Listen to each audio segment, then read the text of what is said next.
Assalamualaikum and hi everyone, glad to see you again.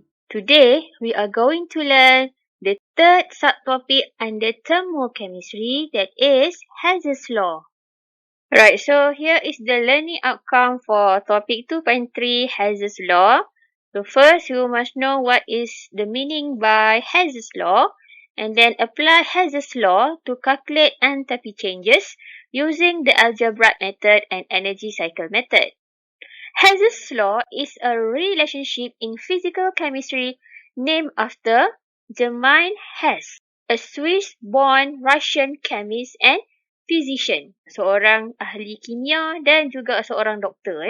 Hesss Law states that when reactants are converted to products, the change in enthalpy is the same whether the reaction takes place in one step or in the series of steps. The enthalpy change depends on the initial and final states of the reactants and products, but is independent of the path taken. Alright, so for example, we want to produce D from A produce D. The reaction can go directly from A to D, or it can be in series of steps. So which means from A produce B, and then B produce C, and from C produce D. Okay, sebab ada di antara tindak balas kimia yang kita tak dapat directly hasil dia. Mungkin daripada A dia tak dapat directly produce D. Jadi dia kena undergo beberapa series of step baru dapat produk D. So therefore the delta H here is the sum of delta H1 plus delta H2 plus delta H3. Okay, ini contoh Hesss Law in our daily life. Let's say daripada Gopeng ni nak pergi ke Ion Station 18. So dia ada dua laluan kan. So satu yang warna biru ni, okay. Dan satu lagi yang warna merah. Warna merah ni. Okay. So dua-dua menuju ke tempat yang sama. Macam itulah juga dengan Hesss Law. There are two methods that we can apply Hesss Law. That is algebraic method and energy cycle method in order to calculate the enthalpy change. Okay, now we move to example 1. So given three thermochemical equations using algebraic method, calculate the enthalpy change delta H for the following reaction. So this reaction, you want to find out the value of delta H. So kalau ikut soalan ni, dia memang dah mention algebraic method. So maksudnya tak bolehlah kita nak guna energy cycle method. Okay, kecuali kalau dalam soalan dia tak mention what method to use. Contoh soalan lah, calculate the enthalpy change for the following reaction. So dia tak mention what type of method, so therefore boleh pilih sama ada guna algebraic method ataupun energy cycle method. Alright, so first of all, what should you do? So yang paling mudah, kita kena tulis dulu persamaan delta H yang kita nak cari. Dalam soalan ni memang kebetulan dia dah berikan. Ni memang dia dah bagi siap-siap equation. Kalau dalam soalan yang lain, dia tak bagi equation, itu awak kena tulis dulu. Okay. So first step, you have to write the equation that we want to calculate the delta H. Ni. Kebetulan memang dah bagi je, tulis je, salin je balik. There are three thermochemical equation that you are going to use, right? So macam mana kita nak guna tiga-tiga ni?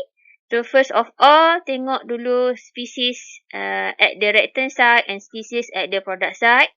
So kat sini kita ada C2H4, jadi kena cari dalam ketiga-tiga equation ada tak C2H4. So kita jumpa C2H4 pada equation number 3. However, C2H4 here is the product. Okay, yang kita nak tu dia adalah reactant. Okay, so therefore what should we do? Sini 1 mol, sini pun 1 mol. So mol dia dah sama. Cuma dia punya position dia berbeza. So kita kena samakan dulu position, which mean equation 1 you have to reverse. Okay, so what happen when we reverse equation 1? So the sign change from positive now become negative. However, the magnitude is remain the same. Okay. Alright, next. Tengok pula F2. So, F2 ada dua-dua. Equation 2 and equation 1 have F2. So, So therefore, it quite difficult to choose which one. So kita skip dulu F2 ni.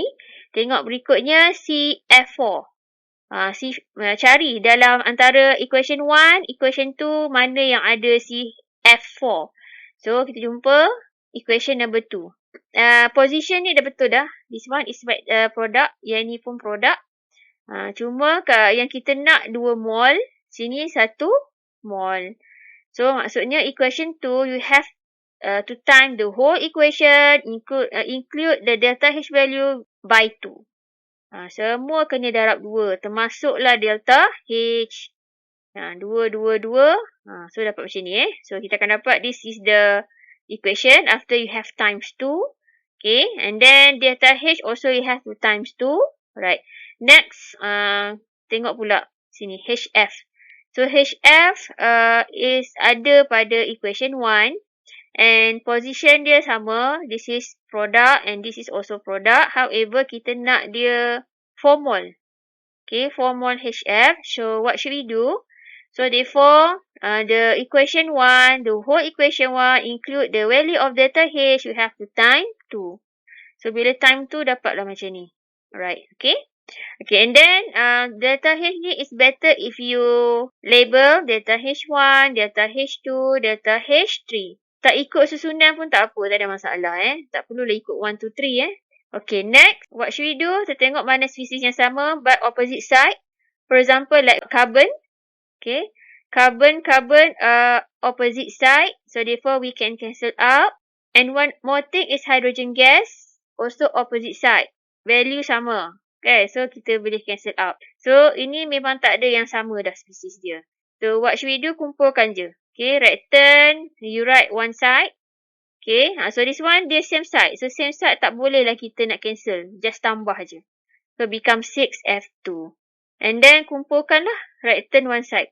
So, C2H4 gas plus 6F2. And then, produce 2CF4 gas plus 4HF gas.